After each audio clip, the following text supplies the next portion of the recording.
Motion हर सूरत paper में आनी ही आनी है। मैं ये आपको पहले बता दूं कि ये आनी ही आनी है, हर सूरत आनी है, आपने अच्छे से कर लेनी है।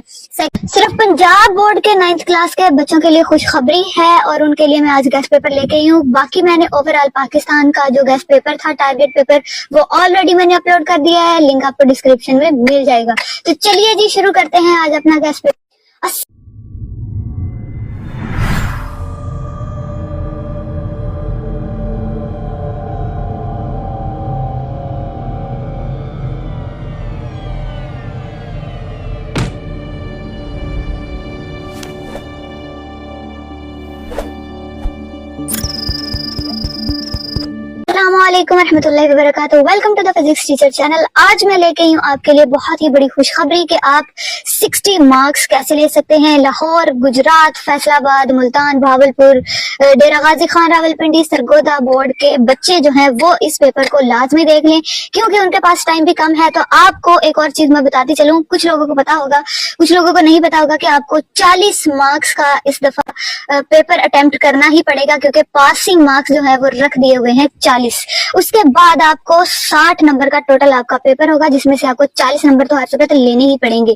तो चलिए जी मैं आपको बताती हूँ कैसे आप 40 नंबर मिनिमम ले सकते हैं। शुरू करते हैं। सबसे पहले मैं आपको बता दूं कि ये आप यहाँ पर देख सकते हैं एमसीक्यूज पार्ट जो है वो पूरे बुक में से आता जी। ये रहा आपका एमसीक्यूज पैटर्न, किस तरीके से आपको एमसीक्यूज आने हैं। पहले दूसरे चैप्टर में से आपको एक एमसीक्यूज आएगा, तीसरे में से, और यहाँ पर छठे में से और 8वें में से आपको 2 एमसीक्यूज आने हैं। अब इनको तैयार कैसे करना मैं पहले भी बता चुकी हूँ, एक दफा फिर बता देती हूँ कि पूरी बुक की जो लास्ट पे आपको एमसीक्यूज दिए होते हैं, आपने अच्छे तरीके से प्रिपेयर कर लेने, आपको पूरे 12 नंबर मिल जाएंगे। तो एमसीक्यूज जी हमारा ऑब्जेक्टिव पार्ट हो गया है। यहाँ से आपने 12 नंबर ले लिए, उसके बाद आपने शॉर्ट क्वेश्चन की तरफ आना है। तो पहले, तीसरे और 5वें की जो है वो पेइंग बनेगी पहले शॉर्ट क्वेश्चंस के पैटर्न के लिए। इसी तरीके से क्वेश्चन नंबर 3 जो कि सब्जेक्टिव पार्ट का क्वेश्चन नंबर 3 बन रहा है, उसमें से आपको करना है दूसरा, 7वां और 8वां। ये 3 चैप्टर्स की पेयरिंग बनेगी शॉर्ट क्वेश्चंस के लिए, तीसरे पार्ट के लिए। इसी तरीके से क्वेश्चन नंबर 4 जो पार्ट है, इसमें आपको करना है 4, 6 और 8 चैप्टर। इनकी पेयरिंग बनेगी क्वेश्चंस की, आप तरतीब देख सकते हैं कि 3 क्वेश्चन, 3 और 2 क्वेश्चन, इस तरीके से पेयरिंग बनेगी। इसी तरीके से यहाँ पर आप देख सकते हैं कि तीसरे में से, दूसरे चैप्टर में से और 7वें चैप्टर में से भी 3 क्वेश्चन आएंगे और 8वें चैप्टर में से 2 आएंगे। 8वें चैप्टर को आपने अच्छे से कर लेना है, क्योंकि इसकी पेयरिंग जो है वो तीसरे पार्ट में भी, क्वेश्चन नंबर 4 के पार्ट में भी बन रही है। तो यानी कि 4 क्वेश्चन टोटल बन रहे हैं 8वें चैप्टर में से, ठीक है। तो आपने ये वीडियो बिल्कुल भी स्किप नहीं करनी है एक बात, क्योंकि यहाँ पर आप देख रहे हैं कि भाई सारा पेपर तो हमारे सामने है, हम स्क्रीनशॉट ले लेंगे और ऐसे कर लेंगे। भाई ऐसी बात बिल्कुल भी नहीं है। आपको मैंने बताना भी है कि ये वाले क्वेश्चन ज्यादा इंपॉर्टेंट है, ये आपने अच्छे तरीके से कर लेने हैं। अभी रुको जरा, सब्र करो। तो यहाँ पर क्वेश्चन नंबर 2 की तरफ आते हैं, जो कि हमारा सब्जेक्टिव पार्ट है। 10 नंबर के इसमें से क्वेश्चन आपने अटेम्प्ट करने होते हैं, ठीक है। अटेम्प्ट एनी 5 लिखा होगा वहां पे। 7, 8 आपको क्वेश्चन दिए होंगे, जिनमें से 5 करने हैं आपने, और 10 नंबर आपको इसमें से मिल जाएंगे।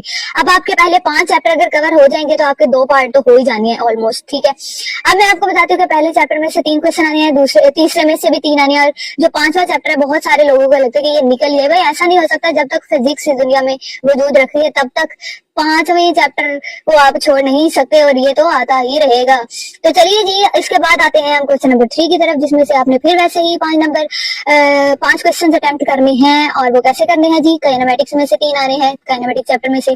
प्रॉपर्टीज ऑफ मैटर में से 3 क्वेश्चन आने हैं।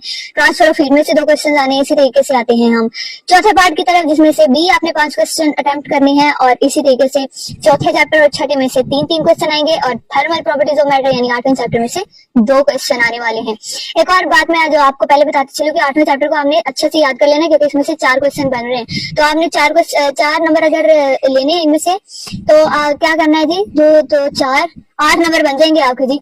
अगर आपने 8वें चैप्टर को अच्छे से प्रिपेयर कर लिया तो 8 नंबर तो यहाँ से भी बन जाएंगे। तो ये था आप लोगों का सब्जेक्टिव पार्ट और ऑब्जेक्टिव पार्ट। अब हम आते हैं लॉन्ग क्वेश्चंस के। जी बच्चों, ये रहा आपके लॉन्ग क्वेश्चंस का पूरा पैटर्न। अब मैं बताती हूँ कि इनमें से मोस्ट इंपोर्टेंट क्वेश्चंस कौन कौन से हैं। यहाँ पर आप देख सकते हैं कि अच्छा, पहले मैं आपको पेयरिंग बता देती हूँ कि चैप्टर नंबर 3 और 5 की पेयरिंग बनेगी, चैप्टर नंबर 2 और 7 की पेयरिंग बनेगी, चैप्टर नंबर 4 और 8 की पेयरिंग बनेगी। अब इनमें से मोस्ट इंपॉर्टेंट मैं आपको बता दूं कि चैप्टर नंबर 3 में से थर्ड लॉ ऑफ इक्वेशन आएगी। इसी तरीके से चैप्टर 2 में से आपको सेकंड इक्वेशन मोशन हर सूरत पेपर में आनी ही आनी है। मैं ये आपको पहले बता दूं कि ये आनी ही आनी है, हर सूरत आनी है, आपने अच्छे से कर लेनी है। Second equation motion long question के लिए प्रिपेयर कर ले। चलें जी, चैप्टर नंबर 3 में पहले आपको बता दूं कैसे करना है। थोड़ा जूम कर लेते हैं ताकि आपको अच्छे से नजर आ सके।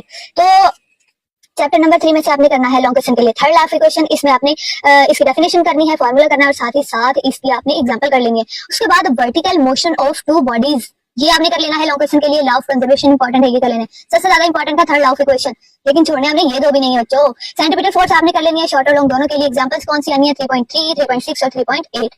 और प्रॉब्लम्स आनी है 3.5, 3.6 और 3.8। इसी तरीके से यानी कि ये आपने कर लेनी है। पिछले पेपर में मैंने आपको बताया था कि वो क्या कहते हैं जी, प्रैक्टिस के लिए आपने क्वेश्चन कर लेना है, लेकिन वो थोड़े ज्यादा थे। अब मैंने और ज्यादा शॉर्ट करके आपको बता दिया कि ये प्रॉब्लम्स और ये एग्जांपल्स कर लें, इन्हीं में से पेपर आएगा। ना आया ना तो फिर आप मुझे बताइएगा, ऐसा हो ही नहीं सकता, क्योंकि पिछले साल जो मैंने बताया था बिल्कुल वही पेपर आया था, अल्हम्दुलिल्लाह। उसके बाद आते हैं चैप्टर नंबर 5 की तरफ। उसमें से आना mass of earth, artificial satellite. इन दोनों में से आ सकता है भाई, ये मैं आपको बता दूं। बहुत मसला होता है चैप्टर 5 के न्यूमेरिकल, बहुत मुश्किल है, बहुत मुश्किल है। तो चलो जी बच्चों, आप ये प्रॉब्लम्स कर लें। एग्जांपल्स आपको नहीं करनी तो ना करें, लेकिन ये प्रॉब्लम्स कर लें। 5.5 प्रॉब्लम सबसे ज्यादा इंपॉर्टेंट है, ये अच्छे से कर लें। उम्मीद है मुझे कि ये प्रॉब्लम आपको पेपर में आ जाएगी। 5.1, 2, 3 और 5 प्रॉब्लम्स और एग्जांपल करनी है 5.1 और 2, ठीक है। उसके बाद चैप्टर नंबर 2 की तरफ आते हैं। चैप्टर नंबर 2 में से आपने करना है types of equation. Types of motion तो है ही इतनी आसान, बहुत ज्यादा आसान, अच्छे से कर लेनी है आपको। Second equation of motion paper में तो आनी है ना, ये मुझसे लिखवा लें आप, लिख दिया वैसे मैंने यहाँ पे। एग्जांपल्स आनी है 2.5, 2.11, 13 आनी नहीं है, गैस बता रही हूँ, इनका गैस बता रही हूँ। इक्वेशन ऑफ मोशन तो आनी है ना। प्रॉब्लम्स कौन सी आ सकती हैं? 2.2, 3 और 6, 8 इनमें से कोई ना कोई आ सकती है प्रॉब्लम। इसी तरीके से चैप्टर नंबर 7 की तरफ आते हैं। तो एटमॉस्फेरिक प्रेशर कर लें। Atmospheric pressure application of pascal मैंने पहले भी पिछले गेस्ट पेपर में बताया हुआ था, ये आ सकता है। और यंग्स मॉडल्स भी बताया हुआ है। इन दोनों में से तो मुझे ज्यादा चांसेस लगते हैं ना, तो आपने ये अच्छे से कर लेने हैं लॉन्ग क्वेश्चंस। उसके बाद एग्जांपल्स की तरफ आते हैं। तो 7.2, 5 और 7 कर लीजिएगा। 7.1, 5 एंड 8 कर लीजिएगा प्रॉब्लम्स, तो आपका 7 चैप्टर हो जाएगा कंप्लीट। फिर आते हैं जी 4 की तरफ। चैप्टर नंबर 4 में से रेजोल्यूशन ऑफ फोर्सेस। उसके बाद रेजोल्यूशन ऑफ फोर्सेस इंपॉर्टेंट है।